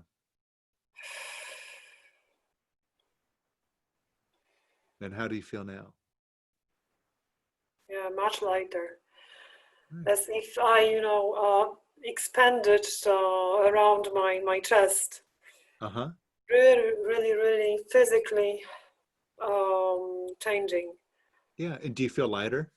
Yes, definitely. Yeah. And see, this proves what we were talking about before, that you don't need to put any positive affirmations or programs in.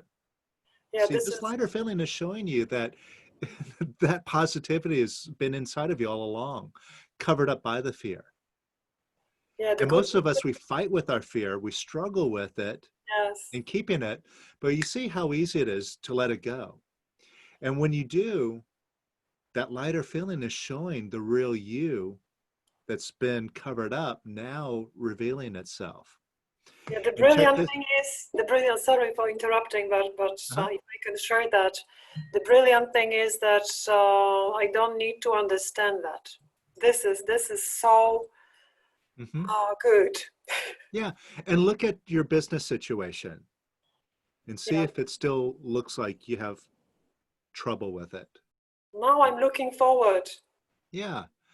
So you see all those thoughts. Oh, what about this? I could make a big mistake. Yeah, it's a long shot for me to be successful. All these thoughts that were driven by the fear. When you let the fear go, these thoughts lose their power. Yeah. And see, as long as you have the fear there, it's keeping those thoughts in place, and that affects your vision. That's the way you look at everything. And so when those leave, now what comes up in its place is something that's just inherently positive. You just find yourself naturally looking at, oh, no, it's much more doable, right? Yes. Right. Now, we'll go a little bit further here. Take a look to see if you've been trying to figure out, how do I make it? How do I get this to be successful? What do I need to do? How Yeah. do I do it right? Of course, I have been thinking where I can borrow the money from. Is it from my father or some friends or whoever? And I was pushing those ideas. Uh-huh. And see, what you're doing is you're asking your mind for an answer. Yeah. You're looking into this knowledge base here for that information. And it doesn't have it for you, does it? Otherwise, you would have done it already. Exactly. It doesn't. Yeah. So the problem is when you ask your mind, you're giving your power away. Yes. And notice how your mind talks to you. It says, hey, anytime you don't know what to do, just ask me. I'll help you find the answer. And they'll send you all over the place. They'll send you over here, go listen to this person, go read this book, go study this, go try that. They'll send you all over the place. Yes. And when you tried everything and you still don't have the answer, what does your friend the mind do? What does it say to you? All right. You haven't been able to figure it out? Here's my advice. Beat yourself up. True? Yes. Yeah. Yeah. Very true. Okay. So let's look at that. Now, take a look. See if you've been beating yourself up, disapproving of yourself. Yeah, I have. Okay. How's that going to help you? Oh, it won't at How all. much money do you expect to make, or how successful do you expect to be by beating yourself up? It doesn't help at all. Huh. And who's doing that? Yeah, all the thoughts and mind. Yeah, well, who does that mind belong to?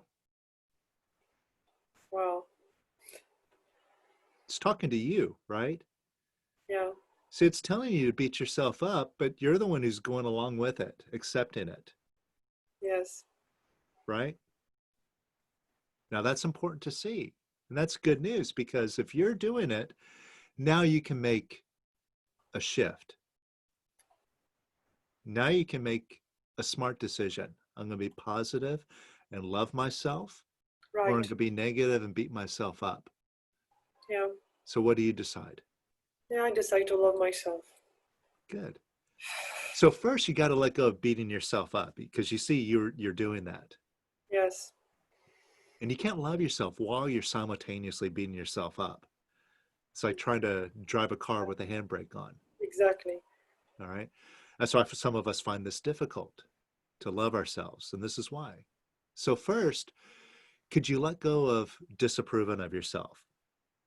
Yes or no? Yes. Yes, I can. Right? And could you let go of disapproving of yourself a little bit more? Yes. And could you let go of disapproving of yourself a little bit more? Yes, I can. And could you let it go a little bit more? Just a little. Yes. Right? You see, you've been doing it all along, which is good news. See, you're in the driver's seat here. You always have been. You are now. You always will be. So now it's standing up and being the boss. So could you let go of disapproving of yourself a little bit more? Yes, I can. And a little bit more.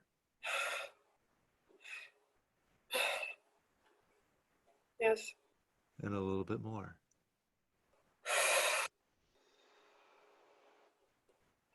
Yes. Right? How do you feel now? I am really very moved. And a bit of crying, but it's much different. Yeah, that's okay. Yeah, don't resist the crying. Just let Okay. it come up. It's just energy coming up. Thank you. Yeah. But do you feel lighter? Yes. Yes. Yeah. Right. And see, and this is all based on your decision. I'm going to let go of disapproving myself because my choice is to love myself, right? Thank you. Right. You see, all you had to do is decide, yeah, I'm going to let that go. Right now, since positive doesn't hurt anything, could you give yourself a little bit of love? Yes, I can. Yeah. And it's not like whispering sweet nothings to yourself. Yes. Yeah, it's very direct. It's simply, could you like yourself? No reason. Just because it's Friday. Right? No reason at all. Just because. Okay. Yeah. And could you love yourself a little bit more? Yes, I could. I can. And could you love yourself a little bit more? Yes. And a little bit more? Yes. And could you love yourself a little bit more? Yes. And a little bit more? Yeah. And how does that feel? Oh my gosh. It's kind of huge shift. Mm-hmm. Now take a look at your business and see if you've been worried about it. Wondering if you're going to be successful at it.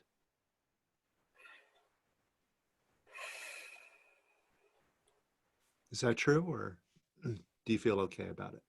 Yeah, it's much different now. It's simply lighter and bigger, and it's kind of more and more more and more light in that space of that business thing. Yeah. All And you around. see, where is this vision that you're describing coming from? From myself. Yeah. See, it's not from your mind. Definitely not. It's from something that's like an inner knowingness. Yes. Yeah. And that's something that's much more powerful and much more intelligent than the mind. That's true. So what we did is we broke out of the habit of running to the mind. Tell me what to do. You give me the answers, which it doesn't have. And so it's like, then we're shaking it. Tell me what to do. And we want to know that answer. And we're relentless about it. And it's basically like having an empty drawer. You're looking for something like your phone. You're like, oh, is it in this drawer? And you open up the drawer and it's empty. Nope, not in there. But then you go back to that same drawer and you open up again. Is it in there? Nope. And you go back again. Is it in there? No. Yes. So that's the way most of us are treating our mind when we're trying to resolve a problem or try to figure something out. We're asking our mind. It doesn't have an answer, but we keep asking it again and again and again. And see, there's no critical thinking. There's no discrimination going on when we're doing that. It's like we're running on automatic. And we don't get an answer, but we just keep spinning around it for years sometimes. Yes. But when you stop and you ask yourself, well, wait, is there an answer there? No. Okay, well, then I can stop asking my mind. Now let's take a look, see if I've been disapproving of myself. Oh, yeah. All right. Well, how does that help me? And you see, that's something that we have done so much our whole life that we got so good at it, we do it automatically. We're experts at beating ourselves up. Every time something doesn't go our way, bam, beat myself up. I lost my keys, beat myself up. I showed up late to an appointment, or I met with a client and, oh, I was really bad, beat myself up, right? So we do it automatically and without even thinking about it. But when we stop and we discriminate, see, we put ourselves right in the present moment. Instead of just going along with the mind, we ask ourselves, wait, how does it help me to beat myself up? It doesn't. And who's doing it? Gee, I'm doing it. Yeah. Well, if I'm doing it and it's not resolving the situation, now I can make a decision. I'm going to be positive and love myself, or I'm going to be negative and beat myself up. And so this matter of discriminating, it's just being in the moment, seeing things as they are, and seeing that you are in charge. You are present, the witness here, who really is in control. Now I can make a decision. And you start making that decision and you see the immediate effects. And not only do you feel lighter, but now you're not listening to your mind and you're leaving space for something better to come in. And it's always positive.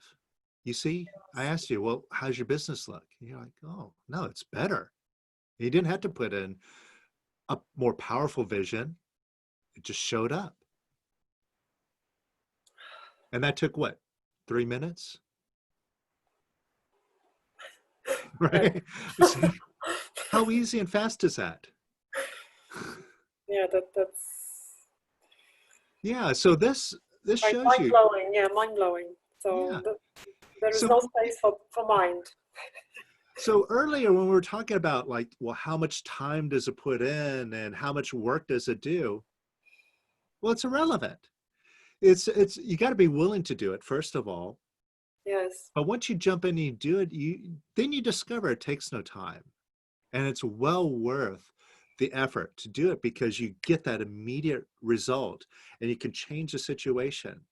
And see, this is a tool. Now, what I just did is like super, super simple. You know, this isn't the whole course here, but it's a taste of it. So you could see how when you start getting good at these tools, you could be in the moment doing what you're doing. You could be writing a sales letter. You could be working with a client and you can catch yourself, you know, getting into a negative thought or trying to figure out something and just see it immediately instead of being on automatic and swept away by your mind. You're staying in the present moment. You're going, oh, wait, okay, no, I'm not going to fall for that.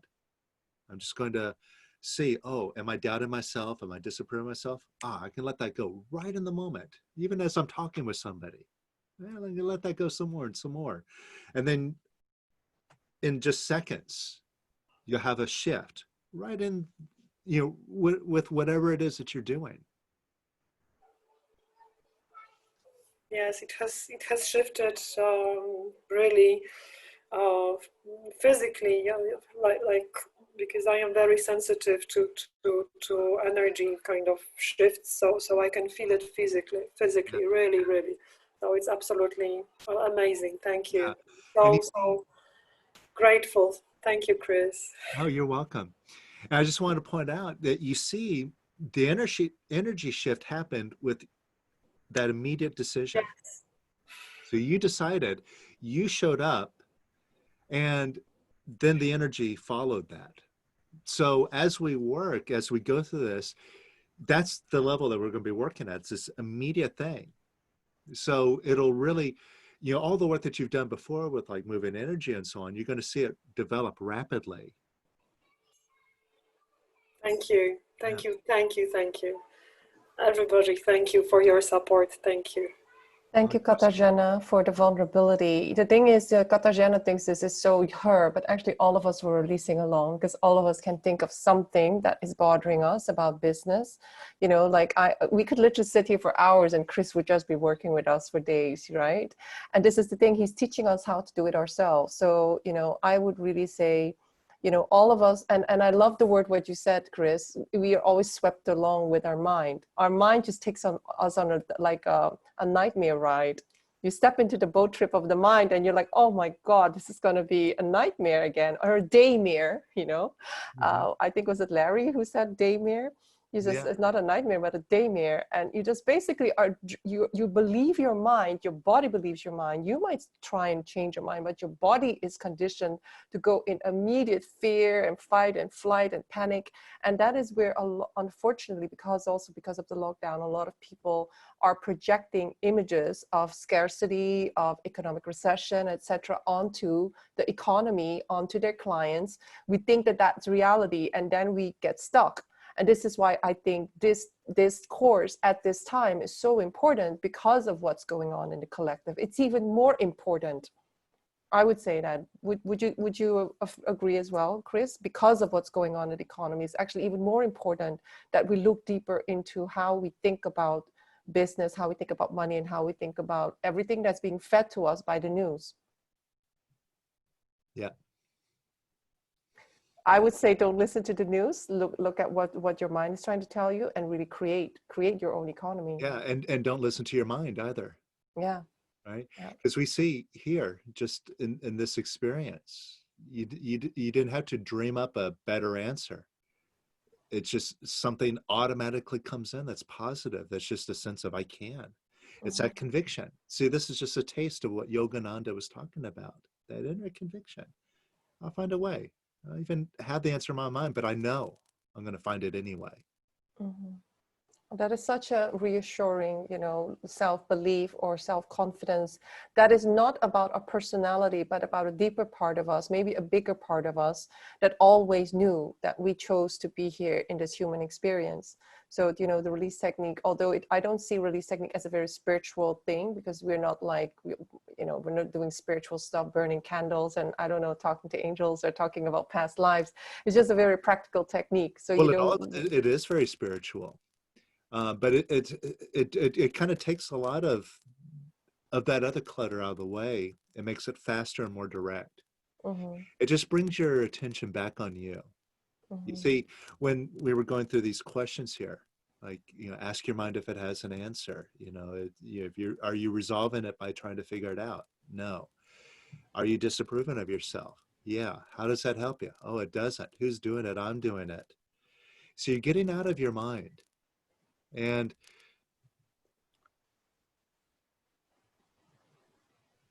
you're bringing your attention back to you. So you're starting to just look at, oh, what am I doing? And now I have this mind. Who's it talking to? It's talking to me. Who am I? Who am I who's listening to this mind? Who am I who's making these decisions? So in a very subtle way, even though what we're doing is like very simple and practical, it's immediately bringing your focus back on you, the real you, who you are. So in that way, even though you may not, it may not seem so apparent, what you're doing is deeply, deeply spiritual in these practical little exercises. But I'm thinking some people might be put off by the spiritual word, whereas when I went to the release technique, we weren't like talking about religion or past lives or, quantum field or whatever manifestation. We just saw it as a practical tool. And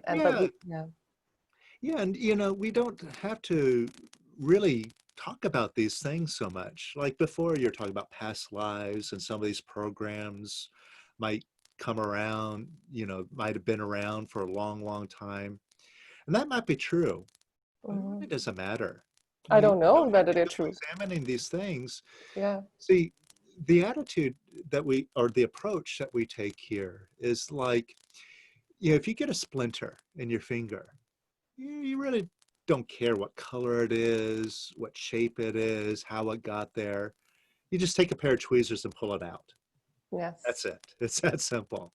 Yeah. And in the pulling it out, you get the immediate relief. Absolutely. Yeah, so that's it. We were so glad we got a lot of your time, and I'm sure the right people will join your class and follow you. If you want to, like, I would go to YouTube, The Power of Quiet. There's a lot of amazing content there of Kris. But if you want to be on the course and you want to get the 21-day for free, you have to follow our affiliate link, and then Kris will add the 21-day course for free, and then you can start. You know, that alone is an amazing course. It's 21 hours of amazing video content that you will keep for the rest of your life. You know, I still go there every day and just like say, oh, which video should I go to? And the deadline for the course, it starts Friday. What time? Friday next week? Yep, 6:30 p.m. Central European time. Central European time. So people are asking for the deadline for the course. And if they pay in 3 installments, is it 3 installments? How much will it be? So I think it's $165. It comes US dollars, right? Yeah, yeah. So 3 monthly installments. Yeah, and I would say if you're a business owner, this should be a business expense. So don't even think about it. Like, this is not a hobby. Yeah, you're really like business is important. All of us here are entrepreneurs. You know, nobody. You know, maybe some of us will manifest big inheritances like some of us did, but you know, you still want to prove to yourself that you're a master in every area of your life. I really want to thank you, Kris. We're so happy that we'll be working with you. You know, I listen to you every day. It's like, you know, a lot of people have you in their head, I think, just like we have Abraham Hicks and Dr. Joe in our head. So it's really beautiful to also have you in our little city, Amsterdam. And yeah, so I want to thank our community for trusting us. And also, you know, because sometimes, you know, when I was doing all of these things, you know, investing in all these courses, releasing for hours, you know, sometimes you feel so lonely. But I really see now that, you know, the whole trajectory of my life was just to get the best of the best tools, the ones that work, and then to, you know, share it with people, and then to say, you know what, you should try this. And I'm not the one that's going to teach you, but I'm going to be the one that's going to introduce you. So we want to thank you so much, Kris, for devoting your life to the method, to our freedom, and to us becoming masters, because that's really who we are. Yeah. So I hope to see most of you on the course with Kris. And if you have any questions, you know, please feel free to message Kris, and Ellen and I will be on the course as well. So I want to thank you, everybody, again. I'll send you lots of love and lots of lots of releasing. And you know, I highly recommend the course. I would say releasing is a thing that you can teach yourself, and you will benefit from it for the rest of your life. Seriously. Okay. Lots of love, everybody. Well, thank you, Angelique. Thank you, Kris. Real joy being here with y'all again. Bye. Bye-bye. Thank you.